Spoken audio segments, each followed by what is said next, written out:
안녕하십니까, 홍쌤입니다. 주식보다 기업 오늘의 강의 시작하도록 하겠습니다.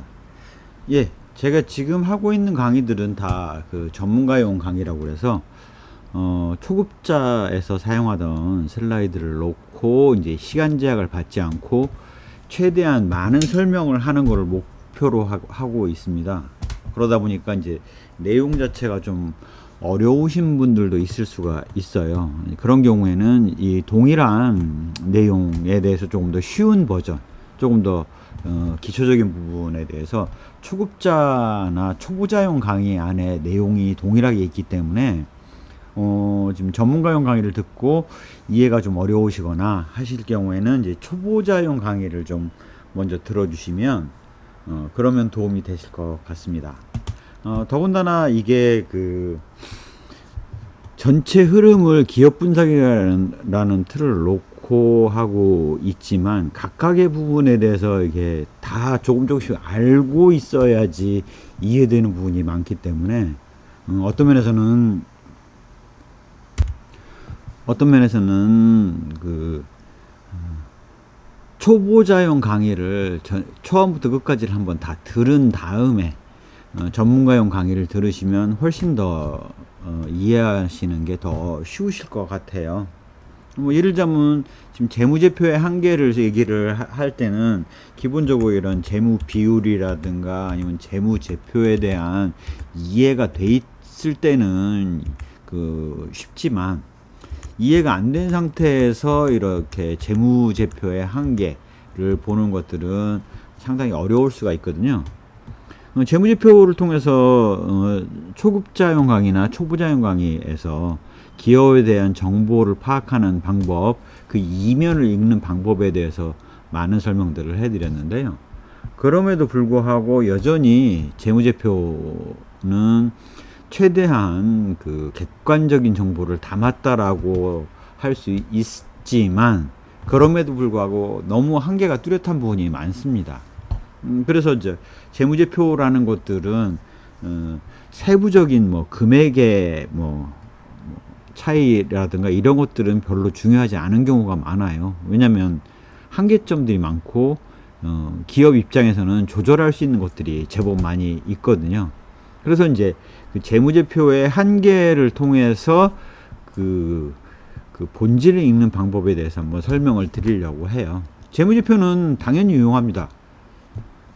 이미 그 재무제표는 기업의 언어다. 가장 컴팩트하게 요약해서 기업이 한 해 동안 해온 결과의 성과를 나타내고 있기 때문에 그거를 읽을 줄 아느냐 모르느냐가 까막눈이냐 아니면 상당히 많은 정보를 파악할 수 있느냐를 좌우한다는 얘기를 말씀을 드렸습니다. 그럼에도 불구하고 재무제표는 재무제표 하나만 볼 때는 한계가 너무 뚜렷해요. 재무제표만을 놓고 이름을 가리고 그 기업에 대해서 그 재무제표에 대해서 읽어봐라 라고 했을 때는 의외로 읽을 수 있는 것들이 상당히 제한이 되어 있습니다. 물론 이제 경험이 많은 사람들은 이제 재무제표의 구조를 보면서 어느 산업에 속할지 같은 것들을 좀 유추를 할 수는 있는데 이게 정확성도 떨어지고요. 오히려 기업에 대한 이런 재무제표 이외의 기본적인 정보를 알고 있을 때 우리가 재무제표를 읽는데 훨씬 더 도움이 된다는 얘기를 말씀을 드릴 수가 있습니다. 예를 들자면 재무제표의 사례로 들고 있는 LG화학의 그 재무제표를 보면 LG화학에 대한 이해가 되어 있을 때 읽히는 재무제표와 LG화학이 뭐 하는 데인지 모르는 상태에서 읽히는 재무제표는 너무 차이가 나거든요.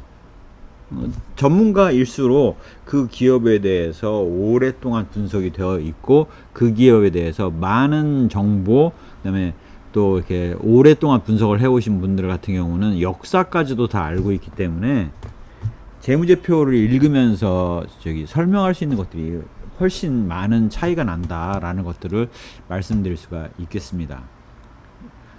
여전히 재무제표는 유용합니다. 다만 회계사라든가 이런 분들이 감사를 통해서 재무제표의 기본적인 자료를 검토를 하고 증빙을 확인하고 한 자료들은 의 경우는 상당히 믿을만 하지만, 그렇다고 하더라도 회계사 분들도 사람이기 때문에 100% 완벽하게 모든 그 기업의 이런 내용들을 파악할 수 있는 방법은 없다라고 보시면 될 것 같습니다. 그러나 아무것도 안 본 것보다는 전문가인 회계사가 감사 의견의 적정이라고 나온 그러한 재무제표를 볼 때는 의미하는 바가 좀 다르다. 그 정도로 이렇게 중요하다라고 말씀드릴 수가 있겠습니다.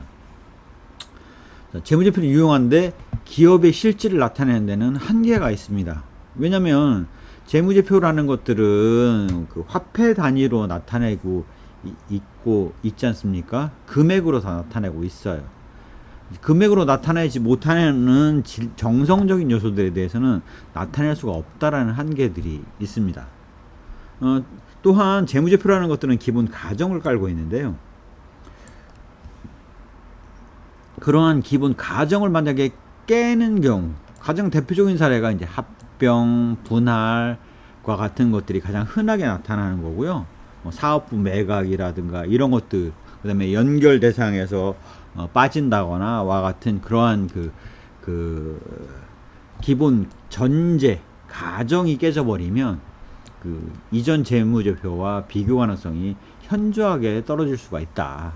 그래서 가정과 한계를 깨면 실질을 나타내지 못한다라는 면에 그 한계가 있다라고 보실 수가 있습니다. 물론 요즘은 우리가 이제 국제회계 기준을 IFRS를 도입을 하면서 연결 기준을 기본으로 적용하고 있기 때문에 과거 별도 재무제표를 기준으로 하고 있던 한국의 그 회계 기준에 비해서는 이러한 가정을 깨기가 쉽지 않다라는 점들이 있습니다. 그럼에도 불구하고 이러한 가정이 깨졌을 때는 그 재무제표의 숫자를 읽는데 한계가 있다라는 것들을 말씀드릴 수가 있습니다.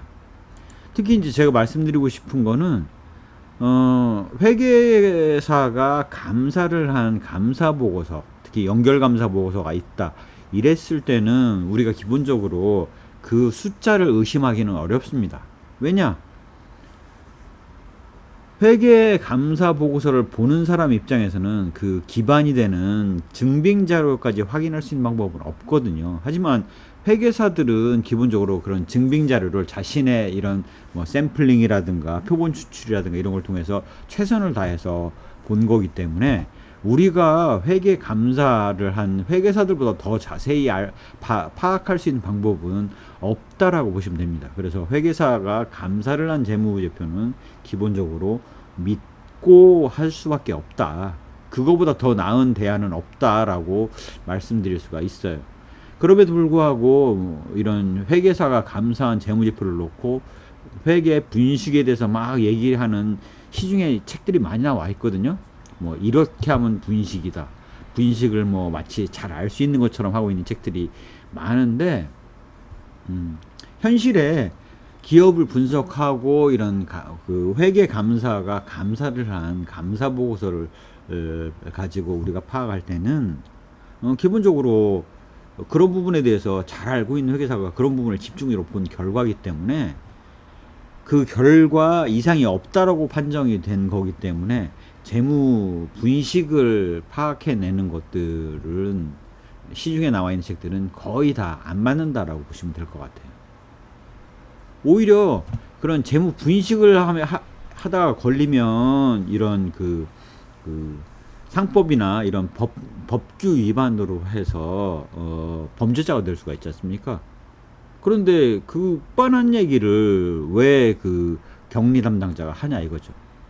그리고 이렇게 재무 분식을 할 바에는 차라리 이 가정이나 이런 것들을 깨버리면 재무 분식보다 훨씬 용이하거든요. 뭐 예를 들어서 발생주의 회계를 기반으로 하고 있고 계속 기업의 가정을 하고 있고 기업 실체의 가정을 하고 있고 기간별 보고를 가정하고 있는데 예를 들어서 결산기를 바꿔버려요. 그렇게 되면 1년짜리 데이터가 분기 데이터로 바뀔 수가 있고, 그래서 그렇게 되면은 재무제표를 파악해서 알아보기가 쉽지가 않아요. 그래서 재무부식보다 훨씬 더 손쉬운 방법이 있고, 그런 부분은 정당한 사유가 있다라면 다 합법인데 왜 불법인 재무 분식을 하겠습니까? 그래서 뭐 매출 채권이 많고 뭐 매출액이 급증을 했으면 재무 분식을 가공 매출을 잡은 게 아닌지 검토하라고 하는 그 재무 분식에 나오는 이런 이야기들은 거의 안 맞는다라고 보시면 됩니다. 그게 가능하다면 바보가 아닌 다음에 회계사가 그 자료를 더 유심하게 보지 않았을까요? 당연히 회계 전문가인 회계사가 당연히 더 그렇게 봤다라고 생각해 보시면 될 것 같아요. 하지만 이런 가정을 깨는 부분에 있어서는 회계사도 방법이 없습니다.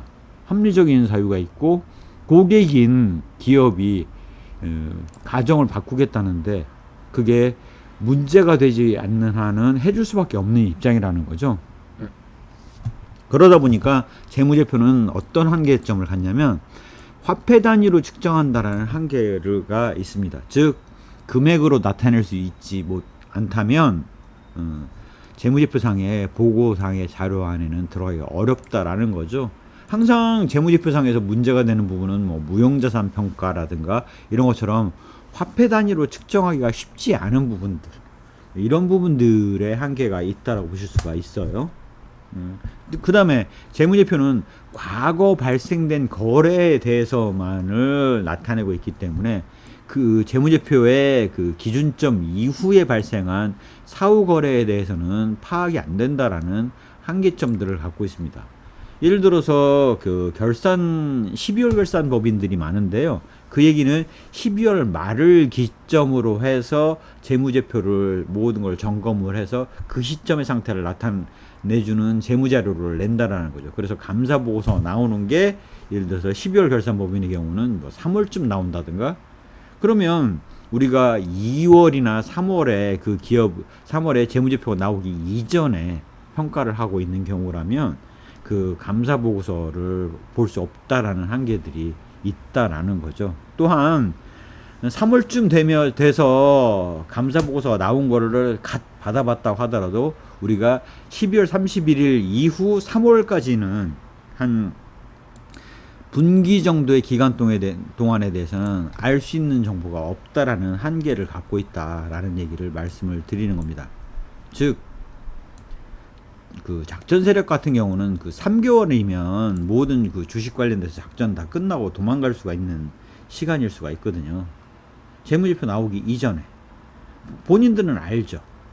아, 이거 이번에 감사 보고서 적정 안 나온다, 한정 나온다, 계속 기울어서 존속 가능성으로 인해서 뭐 의견 거절 나온다, 알죠.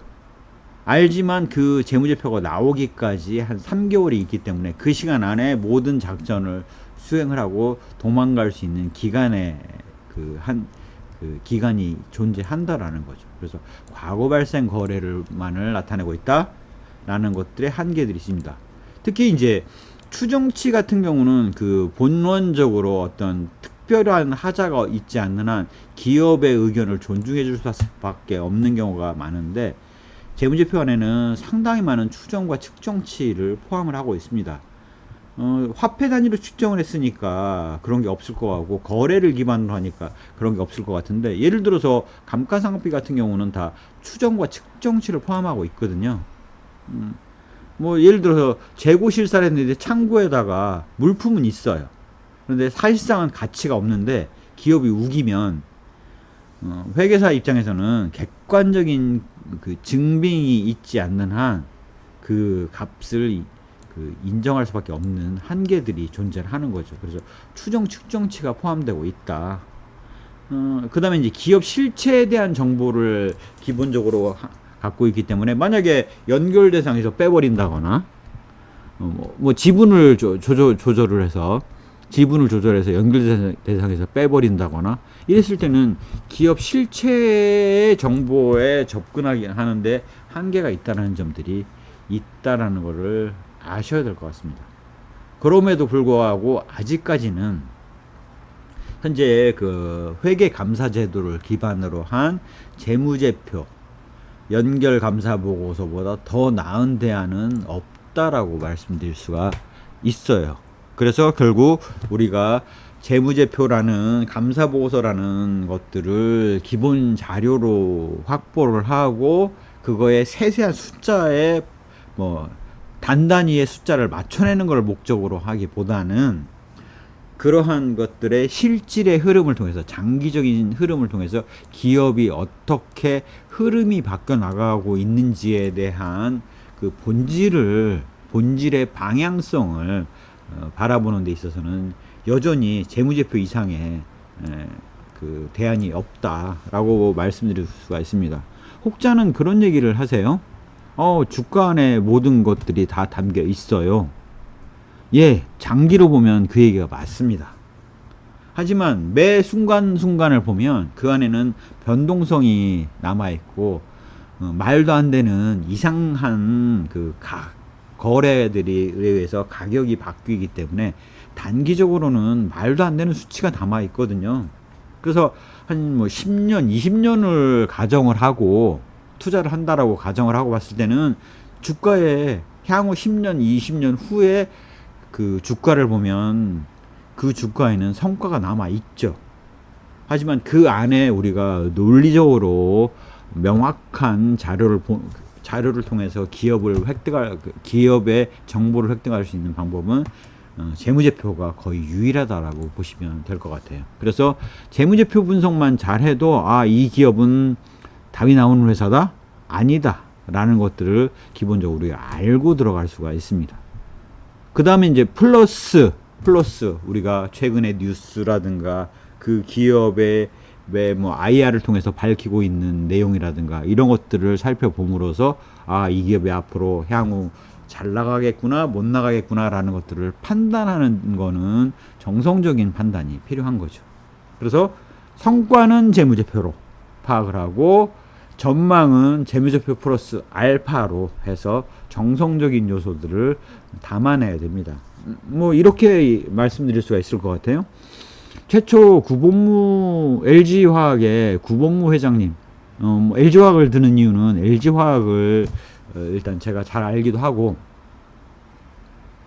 오래 분석을 해온 경험이 있고, 그 다음에 이제 LG화학이라는 데에 그 종목을 추천하는 게 아니기 때문에 기업에 대한 그 설명의 역사를 좀 잘 알고 있다 보니까 이제 그런 부분들을 설명을 사례로 드는 거지, 종목을 추천하는 것이 목적이 아니라는 것들은 다시 한번 말씀을 드립니다.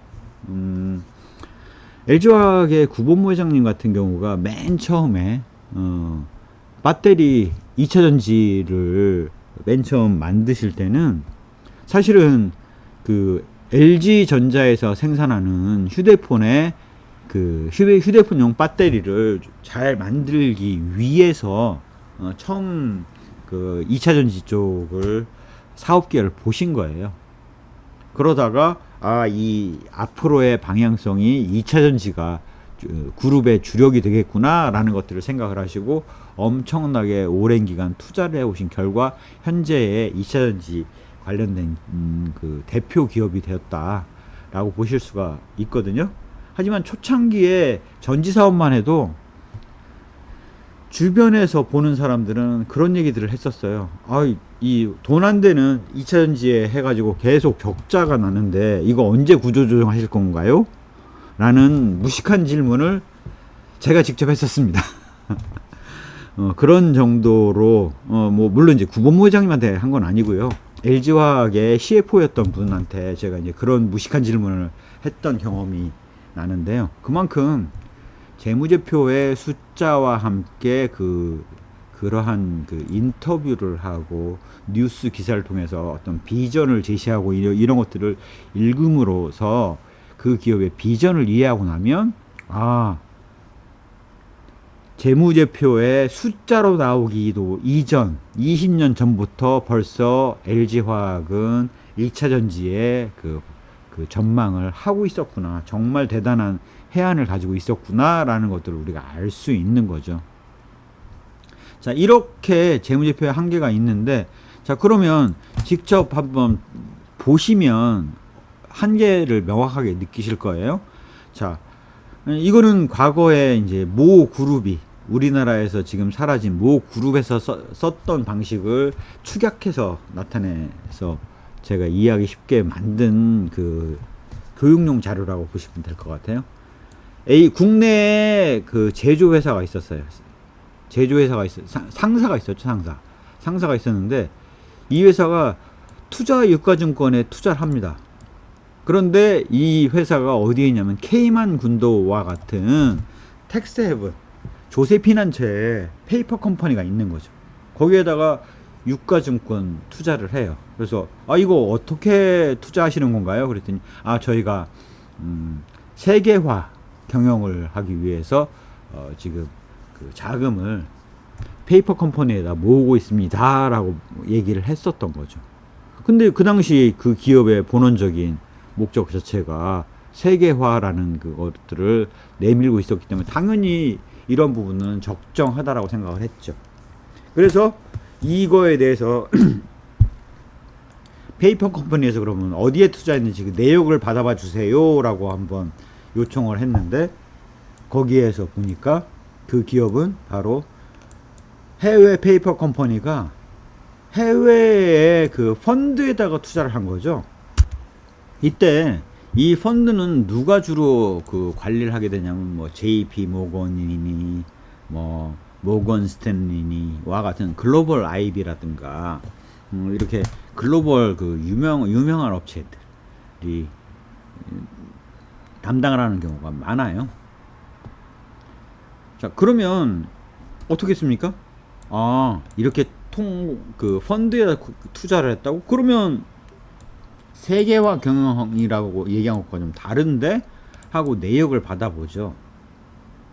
하지만 해외 펀드에서 자료를 받는다는 것은 벌써 한 단계 거쳐서 두 단계이기 때문에 쉽지가 않습니다. 지금은 아마 그 회계사분들이 이런 경우에 이 자료까지도 확보를 하시는 경우가 많아요. 하지만 그 당시에는 그렇게까지 이 페이퍼 컴퍼니에 대해서는 자료를 받지만 이 해외 펀드까지 추가해서 받기는 쉽지 않았던 것이 일반적인 경우였습니다. 근데 얼마 안 돼서 세계화 경영한다라고 하니까 그 회사가 우리 외자 유치했어요. 이게 외환위기 때입니다. 98년 외환위기 때 외자 유치했어요. 해외 투자 유치했는데 JP 모건 스탠리로부터 해외 투자 유치했습니다. 그러니까 정부에서 되게 좋아했죠. 외화를 이렇게까지 확보를 하다니 정말 감사합니다 하면서 칭찬했었어요. 근데 보니까 나간 액수와 투자 유치된 액수 해보면 나간 액수보다 투자 유치된 액수가 조금 작아요. 거의 비슷비슷한 액수예요. 그래서 왜 그런지 하고 내역을 살펴보면 나중에 이제 밝혀진 게 그런 거죠. 증권 투자를 했고, 그러면 자산 부분에 투자유가증권에서 투자 자산이 늘지 않습니까? 그 다음에 이제 페이퍼 컴퍼니에서 펀드를 쏴요. 그러면 펀드에서는 그 돈을 갖다가 유상증자에 투입이 되는 거죠. 국내 A라는 회사의 유상증자의 주식으로, 내지는 CP라는 기여보험을 사는데 투입이 될 수가 있습니다. 그래서 주식을 유상증자에 했으면 투자자산 늘고 자본이 늘면서 부채비율이 대단히 좋아지겠죠. 그 당시는 부채비율에 의해서 기업의 신용도를 판단을 하고 은행에서 자금을 내주고 안 내주고를 결정하는 경우가 많았거든요. 그래서 영업에서 적자가 남에도 불구하고 글로벌 IB에서부터 투자 유치를 하고 이로 인해서 부채 비율이 확 좋아지고 이런 모습을 봤을 때 은행 입장에서는 그룹사인데다가 부채 비율에 의해서 판단을 하는데 부채 비율이 좋아졌기 때문에 자금을 회수할 이유가 없었던 거죠. 그래서 차환 발행을 계속 해줬던 겁니다. 이런 식으로 써먹었던 방식이 있죠. 그러면 회계상의 이런 한계상 점은 하나도 차이가 없습니다. 그래서 재무상태표상에 으로 보면 부채 비율이 좋아지는 형태가 나타나는데, 사실상은 자기가 돈 냈다가 여기 그 펀드 글로벌 IB인 뭐 JP 모건이나 모건 스탠리에다가 펀드 운용 수수료 떼고 나머지 도로 받은 거죠. 이런 경우를 통해서 부채 비율을 확 좋게 만드는 그러한 것들이 있습니다. 그래서 이제 그 이후에는 은행들도 이제 현금 흐름 분석을 굉장히 강조하기 시작을 했는데요. 바로 현금 흐름 분석에 의하면 이거는 들어왔다 나갔다 도로 들어왔기 때문에 아무 의미가 없죠. 본원적인 영업에 영향을 미치지 않고요. 그래서 현금 흐름표 분석을 훨씬 더 중요하게 보는 계기가 되었다라고 말씀드릴 수가 있겠습니다. 요거는 하나의 전형적인 사례로 투자에코전군 투자, 수익증권 투자, 해외 투자 유치와 같은 형태로 해서 했는데요. 이거를 파생 상품으로 낼 수가 있습니다. 예를 들자면 손실나는 수합 거래를 해외 페이퍼 컴퍼니하고 맺어요. 그러면 A라는 기업은 매번 손실이 나죠. 엄청난 손실이 나요.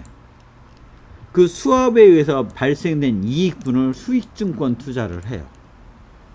그 다음에 이 돈을 예를 들어서 다른 데다 빼먹으면 자금 탈루 분식을 할 수가 있습니다. 예를 들자면 뭐 이런 거죠. 모 그룹에서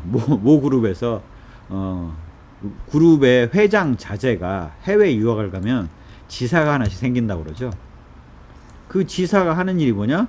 바로 그 해외에 나가 있는 회장 자제의 생활비 대주고, 예?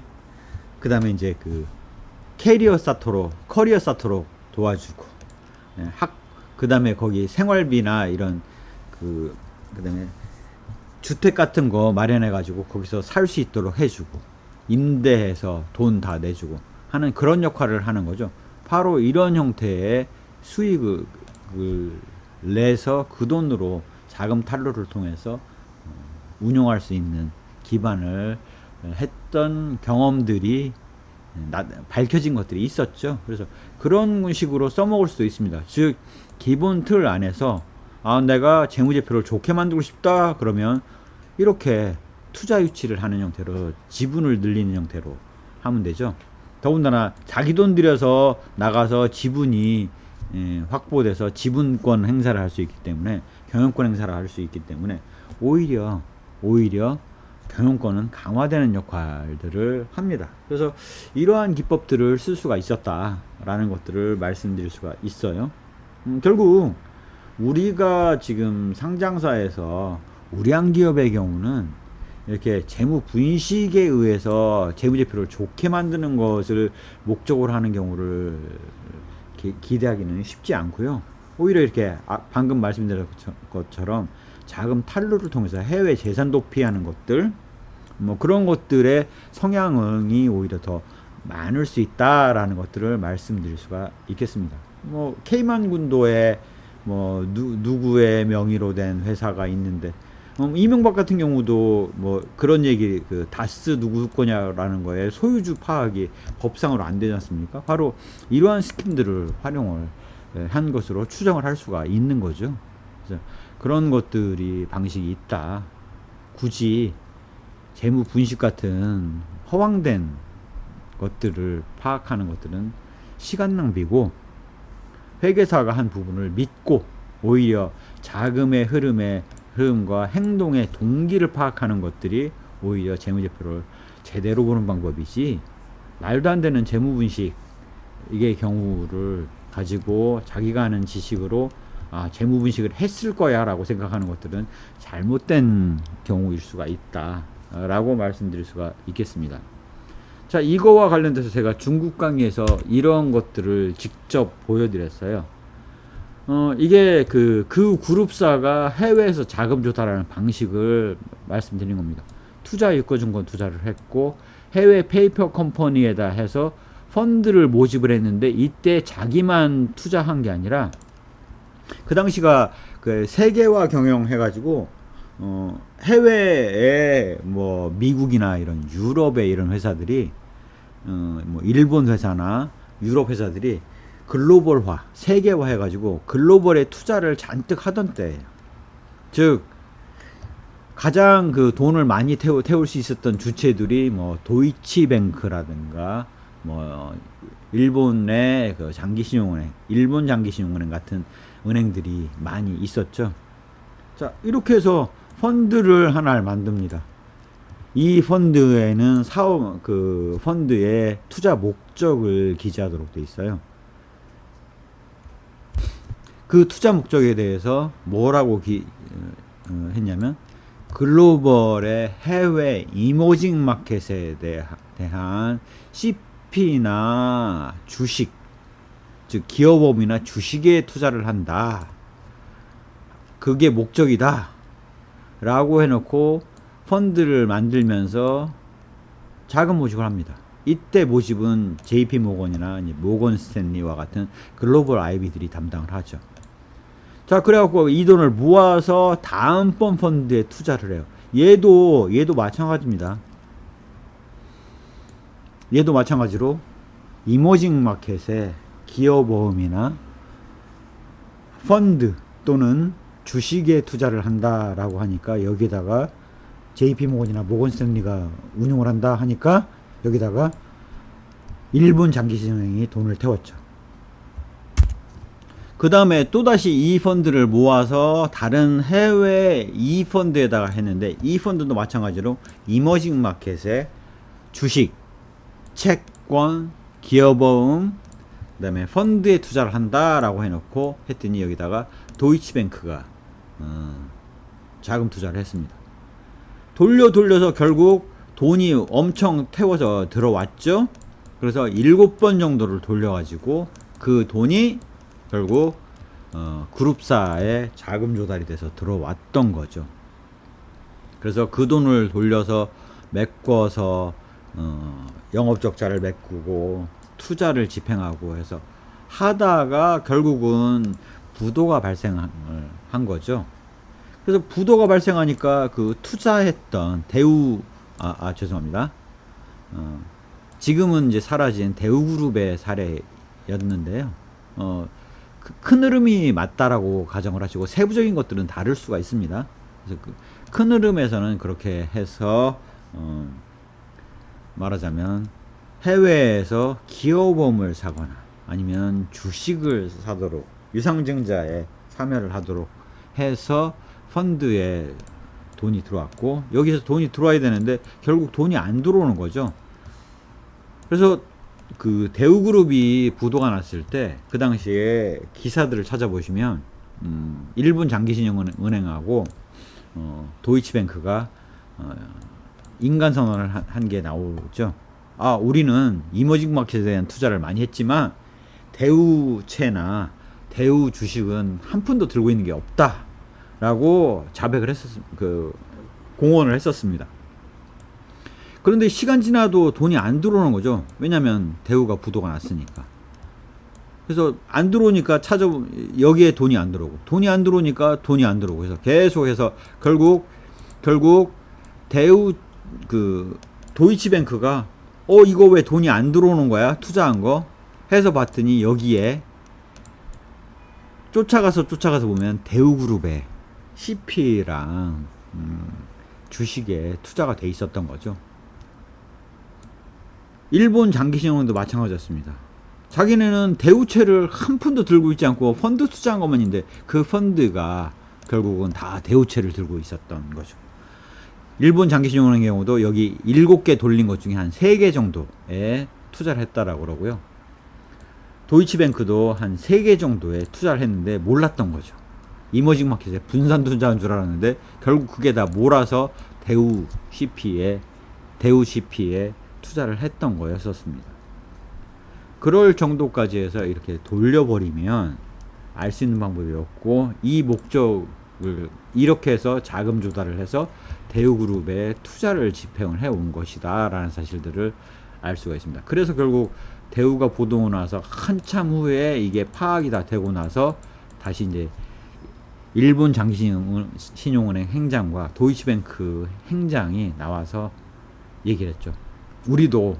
우리가 이렇게 대우죄를 많이 들고 있는지 몰랐다라는 얘기를 발표를 했었습니다. 그 정도로 재무제표에 이렇게 한계를 깨버리면 그 파악하는 게 쉽지 않다라는 얘기를 좀 강조해서 말씀드릴 수가 있을 것 같아요.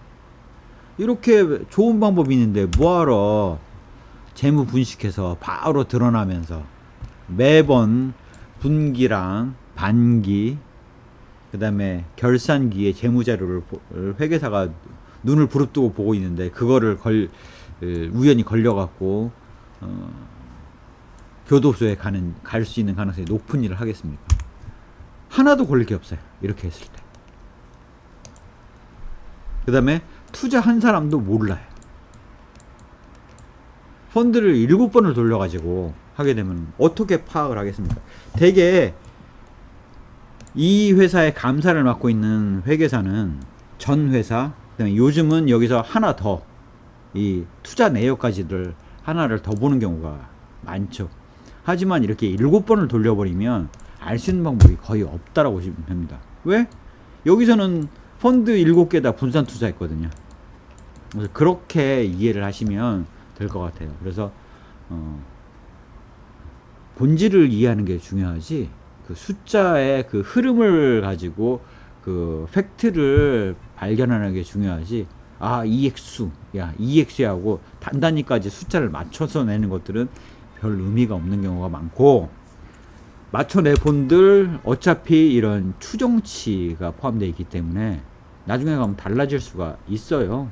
뭐 가장 대표적으로 많이 볼 수 있는 게 건설사들 3분기까지는 수익이 잘 나다가 4분기에 갑자기 부실 떨면서 손실이 나는 경우가 많이 보셨죠? 그런 경우는 이제 공사 진행 기준에 따라서 회계 처리를 하기 때문에 회계 기준의 추정치를 바꾸면서 이런 그 손실이 발생하는 경우가 나타날 수가 있습니다. 그래서 재무제표를 그렇게 너무 믿어서도 안 되지만 그렇다고 주가와 같은 숫자만 보고 재무제표를 파악을 해보지 않는다면 그 본질을 놓칠 수가 있기 때문에 조심해서 잘 파악을 하는 것들이 중요하다라는 얘기를 좀 강조해서 설명을 드리겠습니다. 예, 오늘 강의를 통해서 재무제표에 대해서 마치 모든 것을 파악할 수 있는 것처럼 설명을 오해를 하고 계셨다면 그렇지는 않다. 그만큼 재무제표는 한계가 있기 때문에 정성적인 그 다음에 이런 비계량적인 정보를 우리가 쌓고 파악하고 그 기업의 행태를 이해하고 있는 것이 훨씬 더 중요하고 그런 것들을 통해서 기업의 역사를 통해서 취했던 행동들을 파악을 해서 그 기업에 투자를 할지 말지를 파악하는 것이 훨씬 더 중요하지 숫자를 가지고 뭐 퍼가 얼마니 투자를 한다 아니다 라고 기계적으로 판단을 하게 되면 대단히 큰 오류가 날 수 있다 라는 것들을 좀 강조해서 설명을 드립니다. 예, 제 강의가 도움이 되셨다면 구독, 좋아요, 알림 설정 부탁드리겠습니다. 감사합니다.